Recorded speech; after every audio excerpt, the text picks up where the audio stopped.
우리 사복음서는 하나님을 믿는 믿음이 다 같지 아니하다라는 사실을 보여주고 있습니다. 사복음서를 내용을 보시면 예수님 시대의 유대인들 가운데 누구보다 신앙생활에 열심히 하는데 정작 하나님께 욕을 먹는 이들이 있습니다.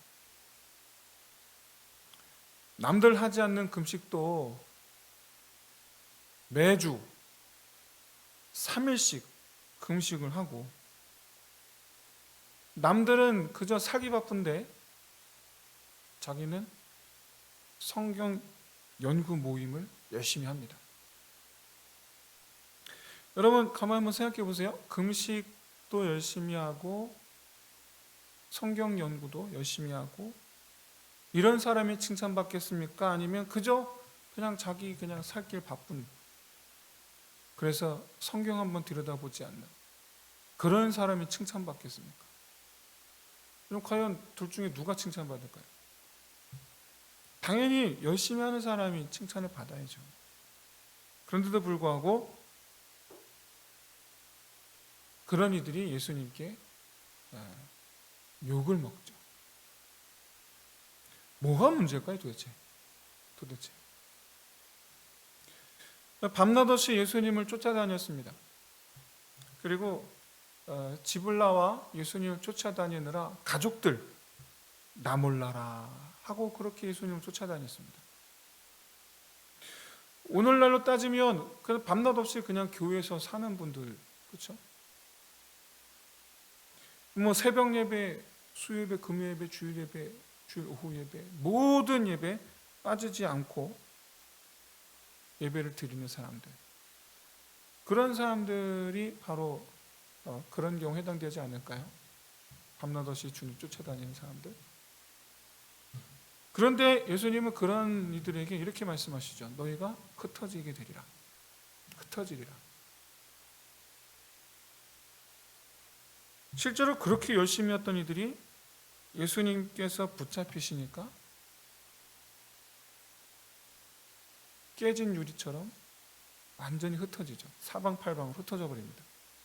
그동안 쫓아다니는 세월이 뭐 그렇게 아깝지도 않은가? 도대체 그동안 어떤 마음으로 예배를 드린 건가? 무색할 정도로 이 조금의 인생의 위기 앞에 정말 그야말로 촛불 꺼지듯이 믿음이 사라져 버리고 맙니다. 뭐가 문제일까요 도대체? 뭐가 문제일까?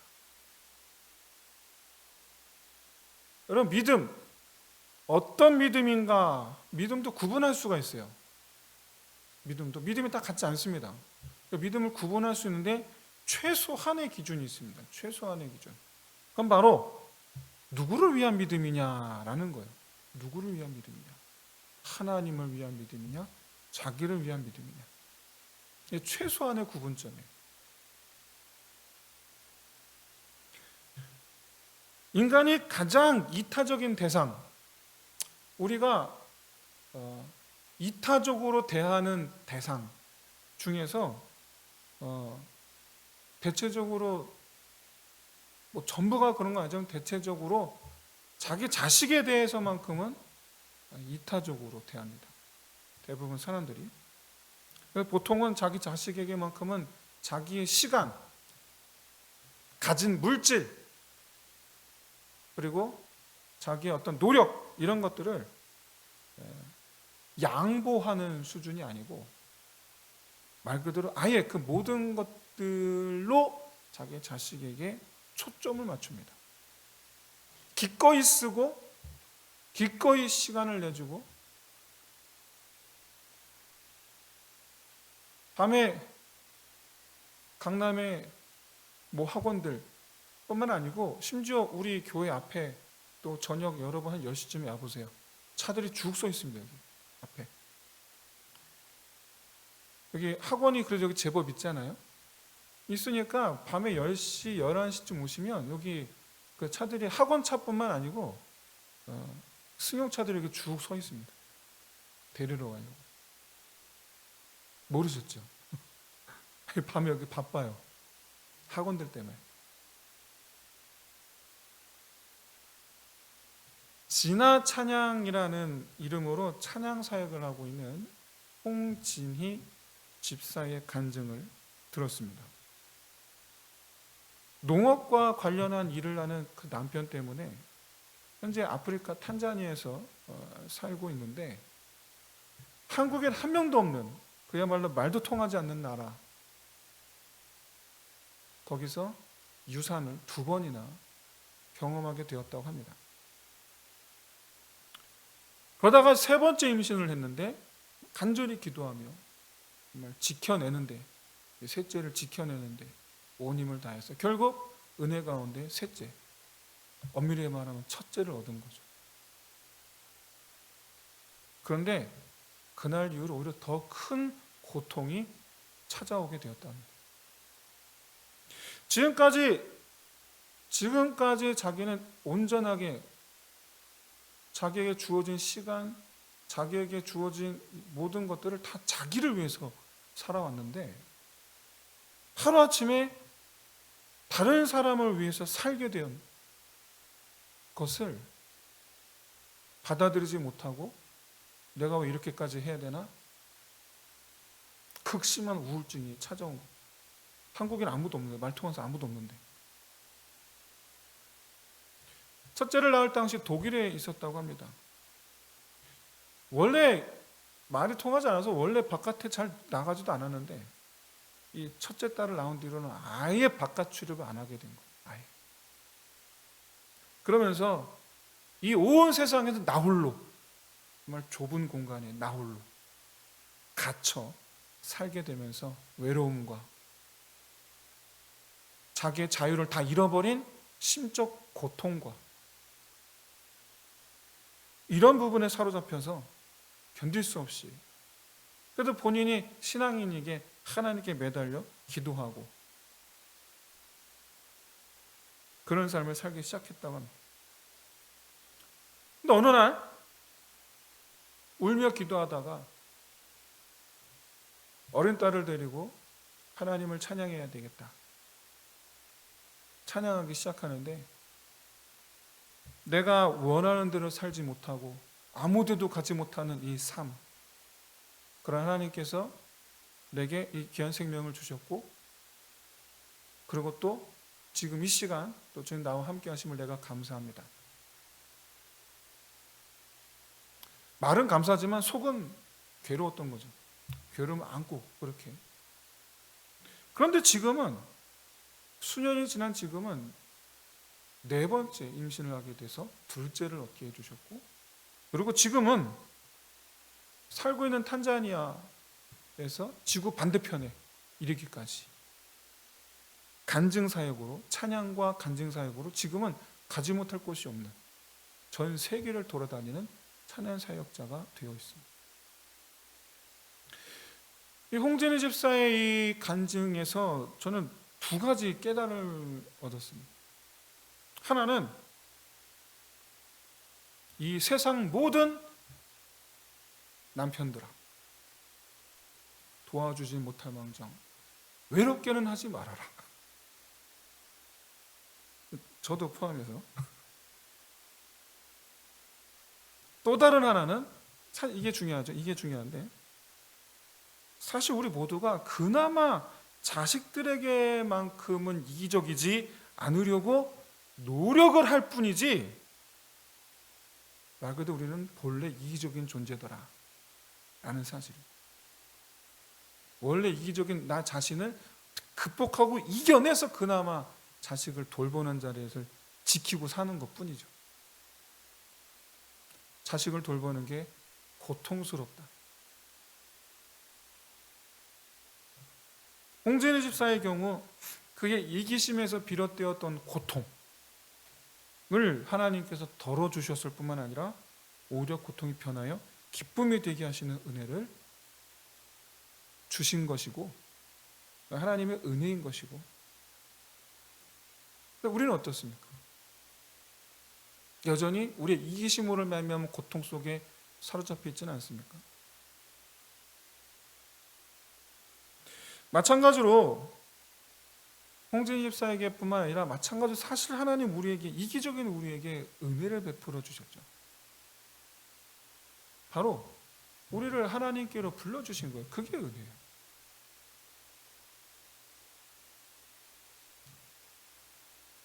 왜 은혜입니까? 우리의 그 이기적인 본성 때문에 원래 우리는 하나님의 백성이 될 자격도 없고 그럴 위인들도 아니죠. 근데 그런 우리를 보혈의 피로 씻어주시고 내 아들이라 내 자녀라 하신다는 거예요. 그러니 은혜가 아니고서요. 그럼에도 불구하고 다만 본래 우리 이기적인 본성을 여전히 버리지 못한 상태에서 하나님을 나는 믿네 하는 사람도 있고요.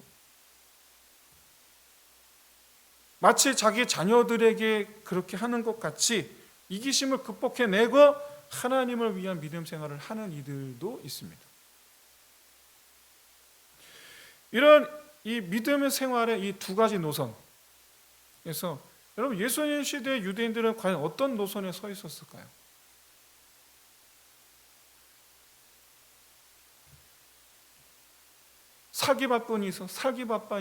살기 바쁜 이들이거나 또는 뭐 금식, 뭐 율법 공부 열심히 하는 이들은 똑같이 다 자기 중심적인 노선에 있었던 이들이죠.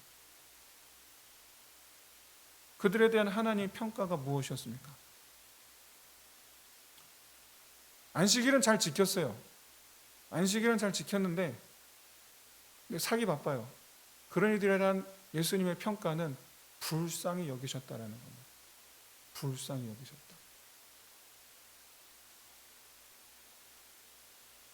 열심히 나름 율법을 지키고 열심히 나름 이렇게 믿음 생활하려고 했던 이들에 대해서는 예수님의 평가는 독사의 자식들아 였습니다.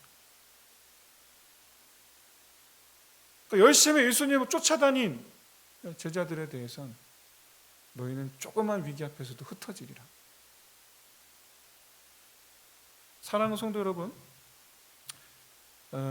믿음 생활에 대해서 저와 여러분 우리 자신의 믿음 생활에 대해서 나는 하나님을 믿는다 예 머물러 있지 말고 하나님을 따른다 예까지 이르시기를 주의 이름으로 축원드립니다. 하나님 분명 살아계시고 인격이 아닌 신격의 소유자시죠. 여러분 현대 모든 국가들의 이 사회적 이슈는 정책적 이슈, 사회적 이슈는 인격권에 초점이 맞춰져 있습니다. 사람들은요 더 이상 무시당하는 걸 참지 않고 저항하는 길을 택하고 있습니다.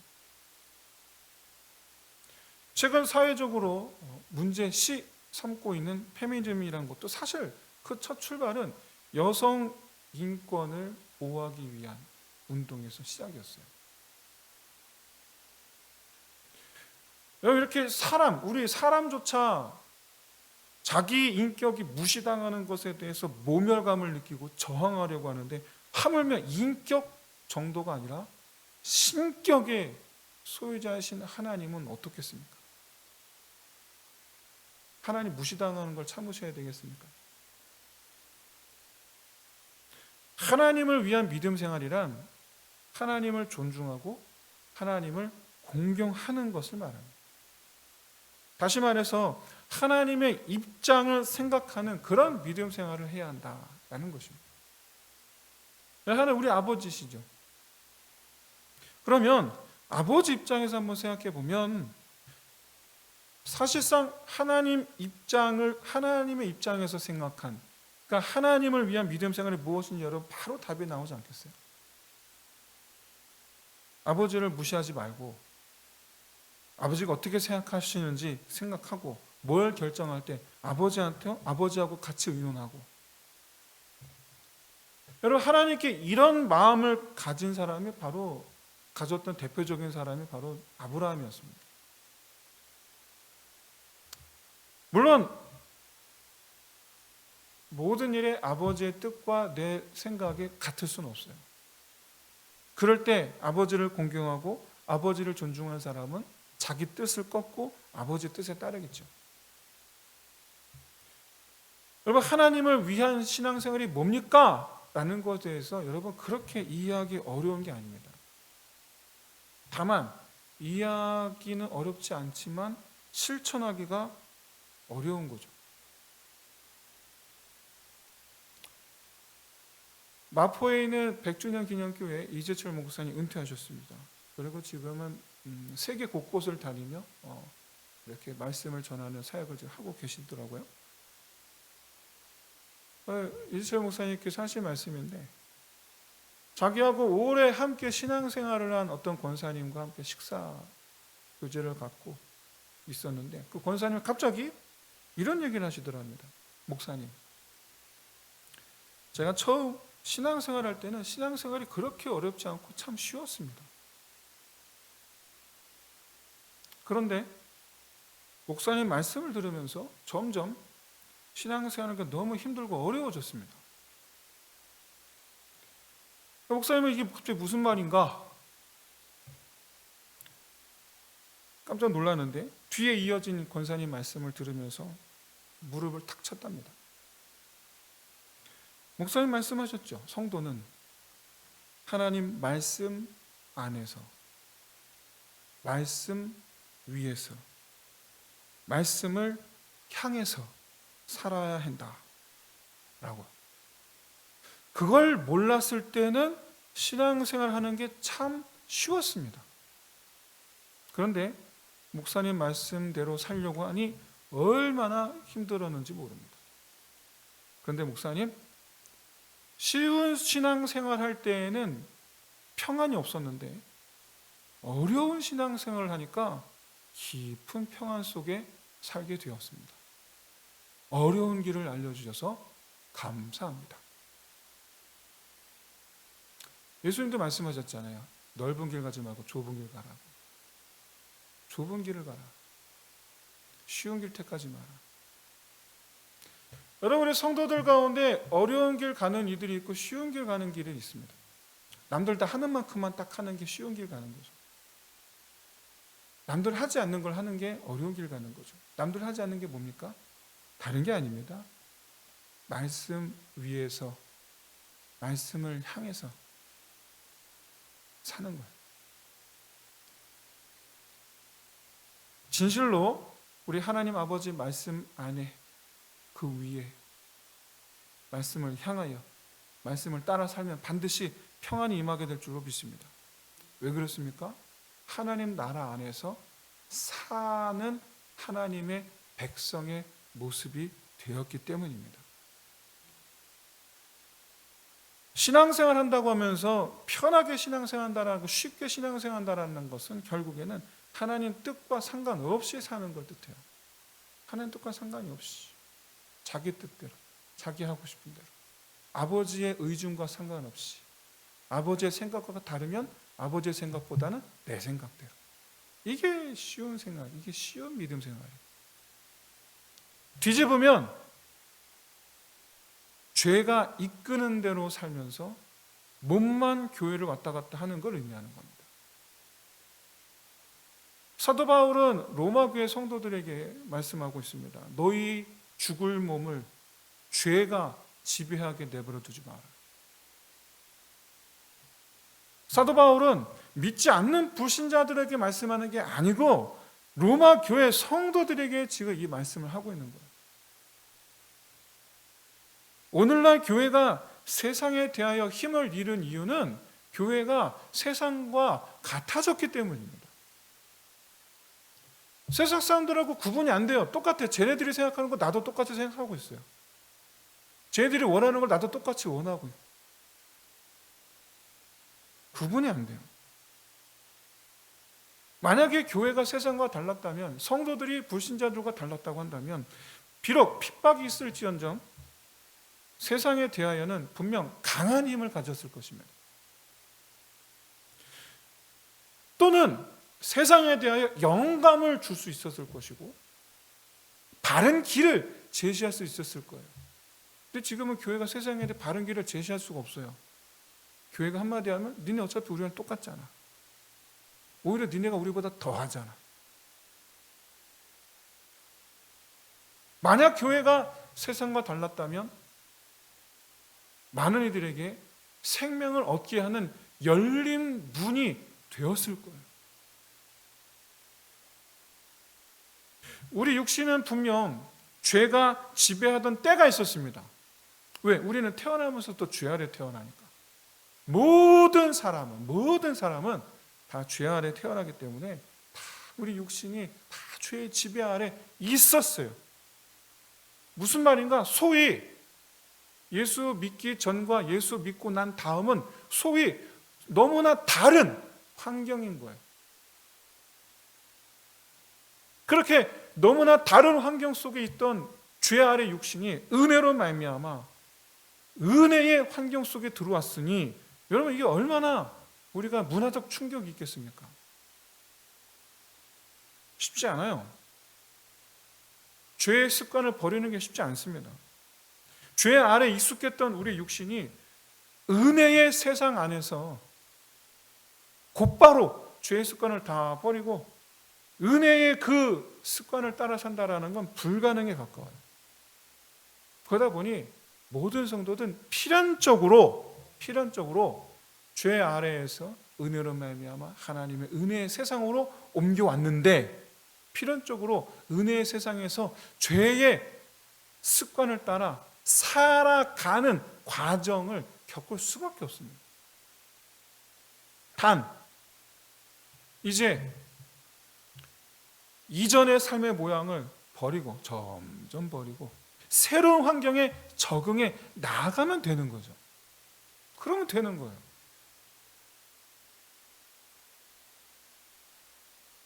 그러나 사도 바울은 은혜의 세상에서 죄 아래 있었을 때의 습관을 따라 사는 모양을 오늘 12절에서 몸의 사욕이라고 표현하고 있어요.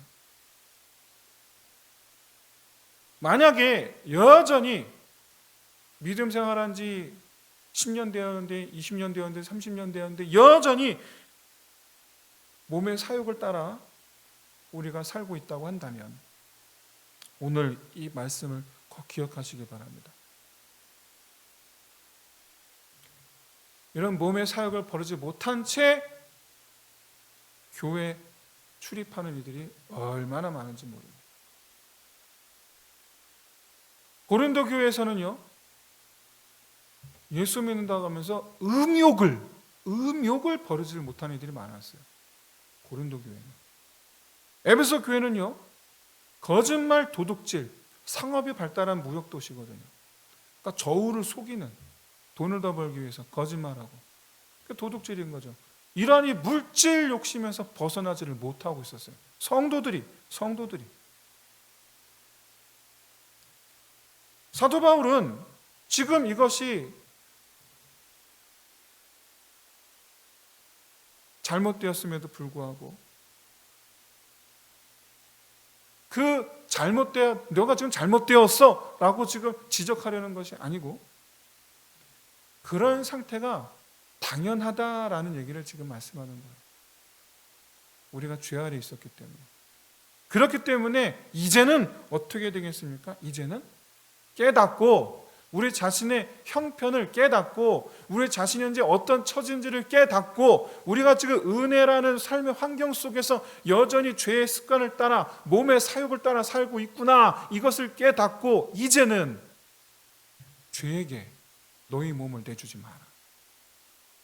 죄에게 너희 몸을 내주지 마라.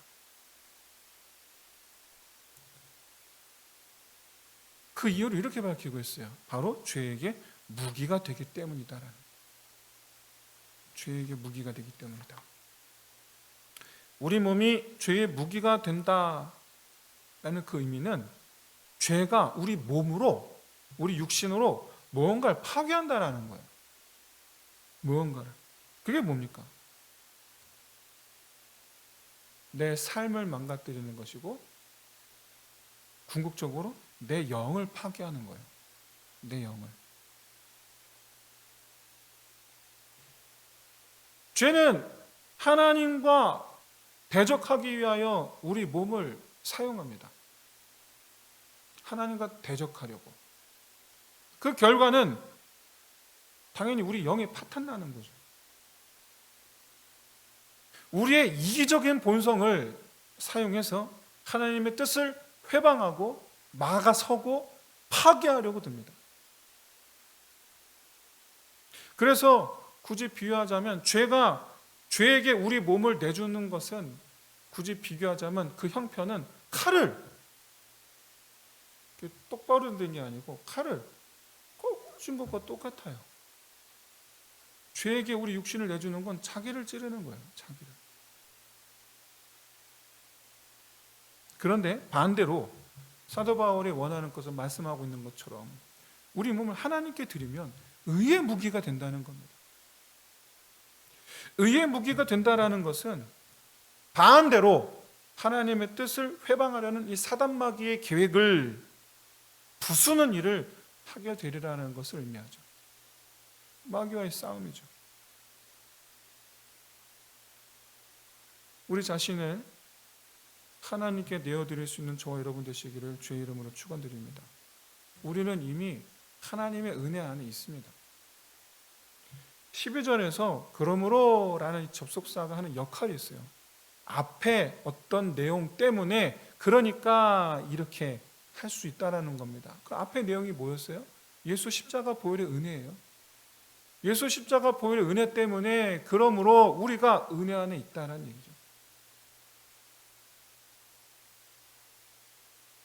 하나님의 은혜란 궁극적으로 예수 그리스도를 믿음으로 우리 안에 성령 하나님께서 내주하심으로 말미암아 하나님과 우리가 함께하게 된 것을 의미합니다. 하나님의 은혜란 우리가 하나님과 함께합니다. 이게 궁극적인 하나님의 은혜예요. 그러니까 의의 무기로 하나님께 드리라는 것은 우리 안에 계신 성령 하나님께 우리 자신을 내어 맡기라는 거죠. 자신을. 여러분, 성경은 정말 놀랍도록 같은 의미의 말씀을 다방면으로 말씀하시죠. 쉽게 하나님께 맡겨 이렇게 말씀하시면 되는데 하나님께 맡기라는 이 의미를 여러 가지로 풀어서 설명해 주시는데 그중에 오늘은 하나님께 맡기라는 그것을 설명하기 위해서 오늘은 무기로 내어드리라, 무기로 맡겨드리라 이렇게 설명하고 있어요. 그 결과물이 뭡니까? 의의 무기로 하는 그 결과물은 14절에 말씀하긴 이렇게 말씀하셔. 바로 죄로부터 우리 자신을 지키는 길이라는 거예요. 하나님께 우리 자신을 의의 무기로 내어드리는 것이 죄로부터 우리 자신을 지키는 길이에요. 사랑하는 성도 여러분, 우리 몸을 하나님께서 하나님의 말씀을 이루시는 무기로 내어드리기를 진심으로 소원합니다. 어떻게 해야 되겠습니까? 귀를 열어야죠. 누구에게? 우리 안에 말씀하시는 성령 하나님께 귀를 열어야죠. 그게 바로 하나님을 위한 신앙생활이고 내가 말씀을 온전히 행한다라는 의미가 되는 것이고 그리고 그것이 주의 뜻이 이 땅에서 이루어지리이다 하나님의 뜻을 이루는 길이 되는 것이고 나아가 그것이 우리 영을 지키는 길이 되는 것입니다. 죄가 사용하는 몸이 아닌 의가 사용하는 몸, 그러니까 말씀이 실천되는 몸. 결국 하나님께서 우리를 휘두르시도록 내어드리고 그렇게 온전히 순종하는 것, 그것이 바로 우리 자신을 지키는 유일한 길인 줄로 믿습니다. 비록 우리가 쉬운 신앙생활을 포기하고 내려놓고 어려운 신앙생활을 해야 되겠다라고 하면 왠지 마음 한구석에서 나 못할 것 같은데 그리고 내가 할 수 있을까? 이런 이 자신감이 많이 떨어지는 게 사실입니다. 어렵게 느껴지잖아요. 우리 힘으로 하려고 할 생각을 하니까 어려운 거예요. 여러분 맡기세요. 맡긴다라는 말이 무슨 뜻이죠? 생각을 하지 말아야 돼요. 그냥 아무 생각이 없어요. 성령 하나님께 귀를 기울이고 성령 하나님께서 하라 하시면 그냥 하는 거예요.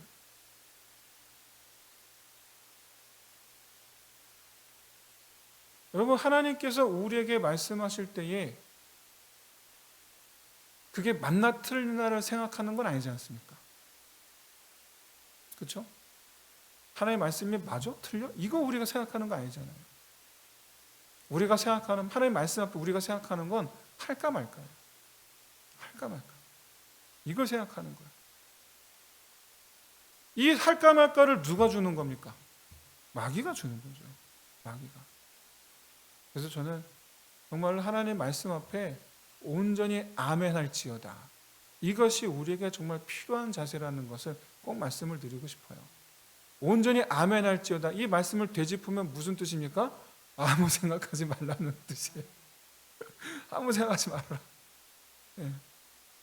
재지 마라. 아무 생각하지 마라. 용서하라 하시면 그냥 용서하고 그냥 아무 생각하지 말고, 사랑하라 하시면 그냥 아무 생각하지 말고 그냥 가 사랑하고, 섬기라 하시면 아무 생각하지 말고 그냥 가 섬기고, 그 사람하고 나의 관계 생각하지 마세요. 그 사람하고 나하고 며칠 전에 있었던 일 생각하지 마세요. 요즘에 최근에 있어서 내 주머니 사정 그거 생각하지 마세요. 아무 생각하지 마세요. 그냥 하라 하시면 그냥 하고 말라 하시면 말고. 그렇게 할 때 선한 능력이 우리 안에서 끊임이 없이 흘러 넘칠 줄로 믿습니다. 그러면 선한 능력이 뭡니까? 선한 능력이라는 게 뭐예요? 다른 사람을 유익하게 하는 능력입니까? 아닙니다. 선한 능력은 다른 사람뿐만 아니고 바로 다른 사람과 내 삶의 모든 영역, 하나님께서 우리를 살리시는 능력이라는 것을 깨달으시길 진심으로 소원합니다. 우리를 살리시려고 그 능력을 주시는 거예요. 용서의 능력을 주시고, 우리를 살리시려고 사랑의 능력을 주시고, 우리를 살리시려고 섬김의 능력을 주시는 거예요. 우리를 살리시려고. 그래서 내 모든 삶의 영역, 집입니까? 교회입니까? 아니면 학교입니까? 아니면 직장입니까? 근데 그 모든 삶의 영역에서 하나님과 동행하는 자로서 가지 못할 곳이 없고 능치 못할 것이 없고 맡길 것이 없는 그 형통하는 삶. 그래서 나를 말미암아 형통케 하시는 삶. 그것이 바로 나를 통해 역사하시는 하나님의 선한 능력이라는 것을 여러분 깨달으시길 바라고, 그 선한 능력을 발휘하는 의의 무기가 되시기를 주의 이름으로 축원드립니다. 우리 함께 이 시간 기도합시다. 첫 번째로 우리 하나님을 위한 그런 내 신앙생활, 지금까지 나를 위한 신앙생활을 했다면 여러분 하나님을 위한 신앙생활 하겠습니다. 그리고 이를 위해서 하나님께 의의 도구로 우리 몸을 내어드리겠습니다. 온전히 성령 하나님께, 말씀할 성령 하나님께 온전히 순종한 자 되겠습니다. 우리 이 시간 함께 우리 결단하며 우리 함께 기도하며 나갑시다. 기도하겠습니다. 할렐루야. 하나님 아버지, 정말 참으로 주님께서 이 시간 저희 가운데 한번 은혜를 더해 주시고 아버지 말씀하신 바 아버지 때문에 붙잡고 소원합니다. 하나님 아버지, 정말 지금까지 아버지 자기를 위한 그런 신앙생활, 하나님 입장을 전혀 생각하지 아니하고 그저 자기 이기심으로 말미암아 그런 아버지 믿음 생활이었다면 하나님 깨닫게 해 주시니 주 원하는